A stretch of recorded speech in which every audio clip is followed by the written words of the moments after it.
अस्सलाम वालेकुम वरहमतुल्लाहि वबरकातुहू। दोस्तों आउं अली हसन अब्बासी आहियां। जेकर मुंहिंजो चैनल पहिरियों दफ़ो ॾिसी ऐं ॿुधी रहिया आहियो त बराए महिरबानी मुंहिंजे चैनल खे सब्सक्राइब कंदा, बेल आइकन खे क्लिक कंदा। जेकर मुंहिंजी ऑडियो पसंदि अचे त उनखे लाइक कंदा ऐं कमेंट बॉक्स में पंहिंजी राय खां आगाह कंदा।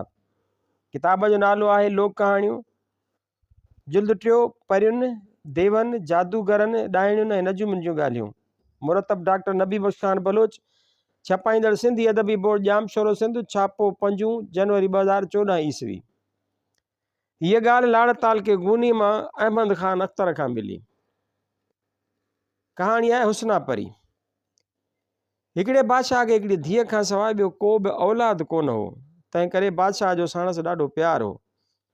शहज़ादीअ जो वरी गुलनि फुलनि सां तमामु घणो शौक़ु हो, जंहिं करे बादशाह खेसि हिकिड़ो आलीशान बाग़ ठाराए ॾिनो हो, जंहिंमें उहा सॼो ॾींहुं पई घुमंदी फिरंदी हुई ऐं गुलनि फुलनि सां रांदि रूंद कंदी हुई।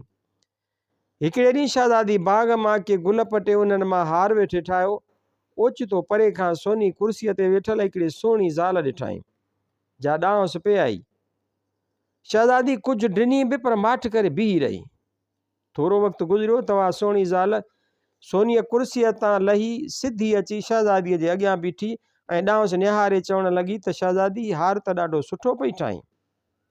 उन ते शहज़ादीअ चयो त पहिरीं तूं ॿुधाए त केरु आहीं ऐं हिते कीअं आई आहीं? तोखे इहा ख़बर न आहे त हीउ बाग़ ख़ासि मुंहिंजो आहे, जंहिंमें ॿिए कंहिंखे अचण जी इजाज़त कान्हे। तंहिं ते हुन जवाबु ॾिनो त शहज़ादी आउं हुस्ना परी आहियां, मूंखे बि तो वांगुरु गुल फुल ॾाढा वणनि था, तंहिं करे रोज़ानो हिन बाग़ में अची गुलनि ॿूटनि सां दिलि ख़ुशि करे हली वेंदी आहियां।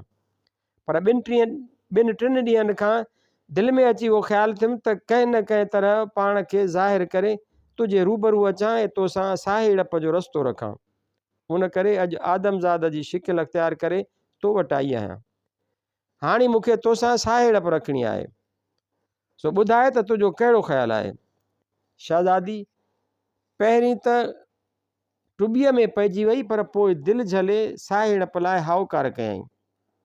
आख़िरकार ॿई ॼणियूं पाण में हाणियूं माणियूं थींदियूं वयूं। नेठि हिकिड़े भेरे हुस्ना परीअ चयुसि त ए अदी, तुंहिंजी साहे ड़प ऐं हुस्न जी ॻाल्हि मूं पंहिंजी माउ ऐं भेनरुनि सां कई आहे, जे पिणु तोखे ॾिसण लाइ आतियूं आहिनि। जे तूं मूंसां गॾिजी मुंहिंजे घर हली त तोखे ॾिसी मुंहिंजा माइट ॾाढो ख़ुशि थींदा। शहज़ादीअ पहिरीं त इनकार कयो, मगर हुस्ना परीअ जे घणे ज़ोर भरण ते हाउकार कयईं। उन ॾींहं खां वठी रोज़ानो ॿई ॼणियूं उॾामंदड़ तख़्त जे वसीले बाग़ मां उॾामी परिस्तान में वेंदियूं हुयूं ऐं उते दिलि विंदराए वरी बि मोटी ईंदियूं हुयूं। शहज़ादी अॼु नंढी सुभाणे वॾी नेठि अची लाइक़ु थी। बादशाह वटि शहज़ादीअ जे संग लाइ मिटियूं माइटियूं अचण लॻियूं, पर हू शहज़ादीअ जो राज़ न ॾिसी उन्हनि खे जवाबु ॾेई छॾींदो हो, जंहिं ते ॿियनि बादशाहनि खे अची कावड़ लॻी ऐं हिन खे चवाए मोकिलियाऊं त जेकॾहिं तूं धीअ जो संग असांखे नथो ॾीं त हिकदमि जंग करण लाइ तयारु थी।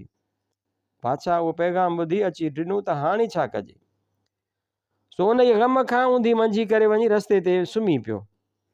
ख़ुदा जी कुदरत सां उतां अची 100 सामी मटिया।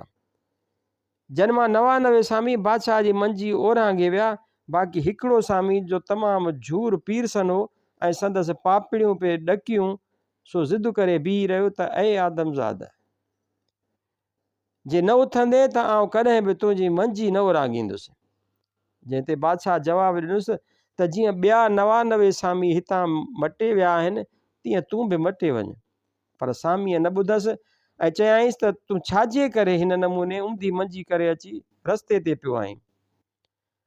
उन ते बादशाह पंहिंजी मुसीबत जी सारी हक़ीक़त ॿुधायसि ऐं चयाईंसि त मुसीबत में गिरफ़्तार आहियां, उन करे ई हिते अची सुतो आहियां।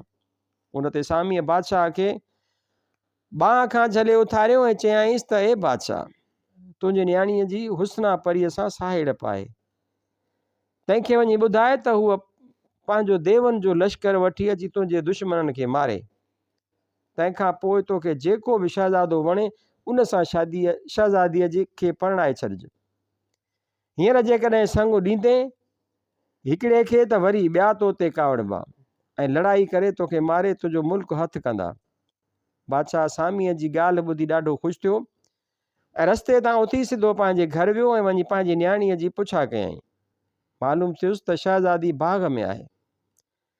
बादशाह पंहिंजी राणीअ खे मोकिलियो त तूं वञी ॿुधाईंसि त बादशाह तो वटि बाग़ में अचे थो। राणी हुकुम मिलंदे उथी बाग़ में वई, मगर ॻोल्हा करण ते बि शहज़ादी खेसि न मिली, छाकाणि त उहा हुस्ना परीअ सां गॾु वियल हुई।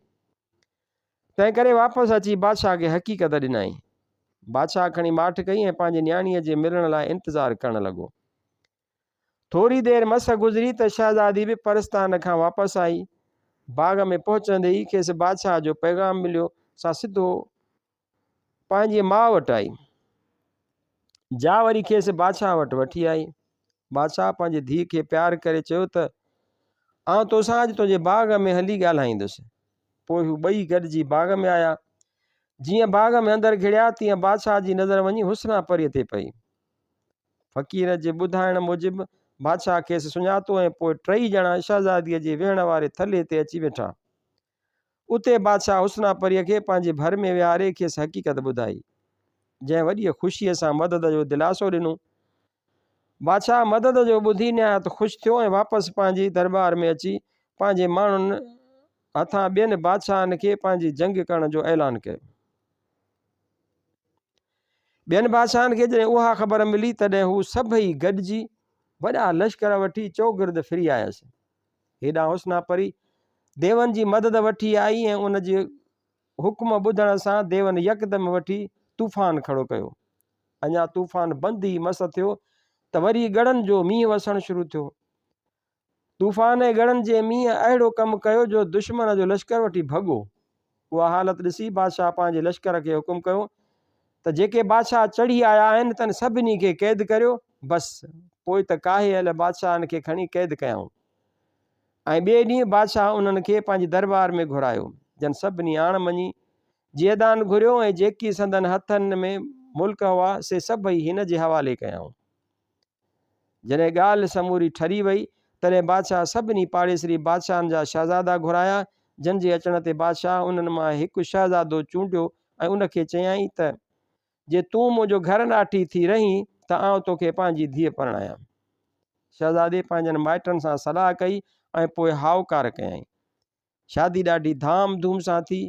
शादी करण खां पोइ शहज़ादो बि पंहिंजे सहुरे जे दर ते पंहिंजो नओं मुहलात ठहिराए रहणु लॻो। बादशाह ॾिठो त आउं तमामु पीरसन थी वियो आहियां, सो हिकिड़े ॾींहुं पंहिंजा वज़ीर अमीर घुराए उन्हनि जे रूबरू पंहिंजे तख़्त ऐं ताज जो मालिक पंहिंजे नाठीअ खे करे छॾियो। काल्ह ॾिठासीं त ॾाढा ख़ुशि वेठा हुआ।